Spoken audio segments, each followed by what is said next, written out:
Tu es donnes quand tu rêves, comment tu rêves et à qui rêves. Ce qu'il donne suscitera la joie et le bonheur.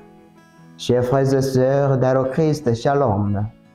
Dès aujourd'hui, nous commençons une période de 6 mois avant la naissance de Jésus-Christ et nous célébrons la naissance de Saint Jean-Baptiste.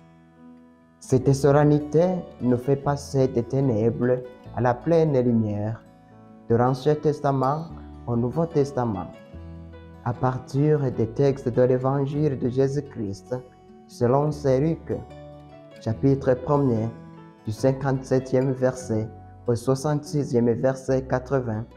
Réfléchissons sur certains aspects circonstanciels de sa naissance. Saint Jean-Baptiste est né d'une famille qui craignait Dieu, dont le père Zacharie était prêtre. Sa naissance était inattendue car sa mère Élisabeth était stérile et plus âgée, ce qui est contre la loi de la nature. Cette réalité nous rappelle qu'à Dieu, rien n'est impossible.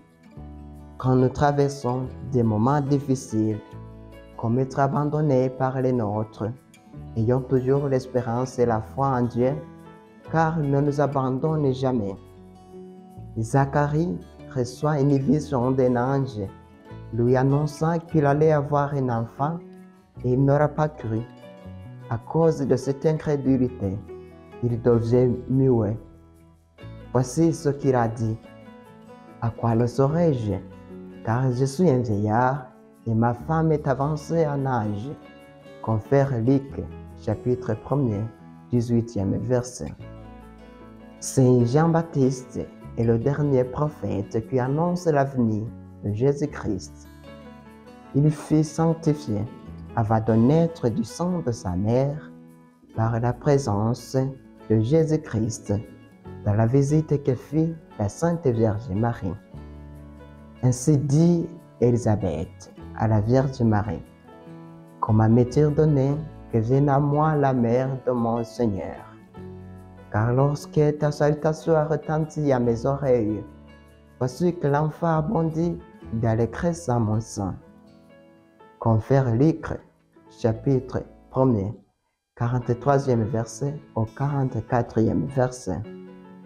Le rôle d'Élisabeth est d'être la mère de celui qui sera destiné à préparer le chemin du Seigneur. En cette solennité, chers frères et sœurs, prions pour toutes les familles, pour la mission des parents qui est de coopérer avec Dieu et d'aider les enfants à le connaître. Prions aussi pour tous les couples qui désirent avoir un enfant mais qui n'y arrivent pas. Je vous remercie.